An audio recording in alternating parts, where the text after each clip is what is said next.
بسم اللہ والحمد للہ والصلاة والسلام علی سیدنا و مولانا رسول اللہ وعلی آلہ وصحبہ ومن والاه اما بعد۔ اگر کوئی شخص استطاعت کے باوجود قربانی نہ دے تو اس کا کیا حکم ہے؟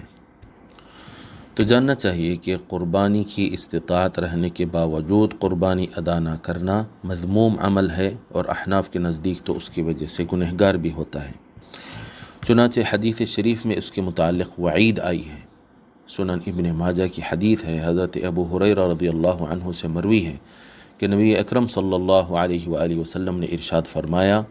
کہ جس کے پاس استطاعت ہو، من کان له سعة ولم يضحي فلا يقربن مصلانا،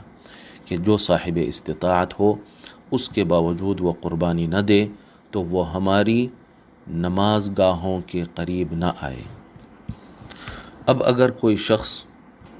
قربانی نہ دے تو کیا وہ اس کے ذمے سے پھر ساقط ہو جاتی ہے؟ نہیں، ساقط نہیں ہوتی ہے، بلکہ اس کے ذمے باقی رہتی ہے،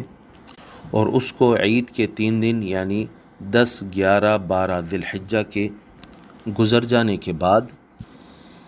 ایک جانور، یا اگر گائے میں سے یا اونٹ میں سے ہے تو ایک حصہ کی جتنی قیمت ہوتی ہے اتنی قیمت صدقہ کر دینا واجب ہوتا ہے۔ تو اگر جانور خرید لیا تھا لیکن قربانی نہیں کیا تو عید کے دن گزر جانے کے بعد یعنی 13 ذی الحجہ اگر داخل ہو جائے تو پھر اس کو ذبح نہیں کر سکتا، اس کو اسی طرح زندہ صدقہ کر دینا ہوگا، جیسا کہ رد المحتار میں آتا ہے وَلَوْ تُرِكَتِ التَّضْحِيَةُ وَمَضَتْ أَيَّامُهَا، اور اگر قربانی نہ کرے اور اس کے دن گزر جائے تَصَدَّقَ بِهَا حَيَّةً، تو اسے زندہ صدقہ کرنا ہوگا، اور اگر نہیں خریدا تھا وَإِن لَّمْ يَشْتَرِ مِثْلَهَا حَتَّى مَضَتْ أَيَّامُهَا تَصَدَّقَ بِقِيمَتِهَا، اور اگر جانور خریدا نہیں تھا اور قربانی کے دن گزر گئے تو اس کی قیمت صدقہ کر دے گا، چاہے اوسط ایک بکرے کی قیمت ہو یا پھر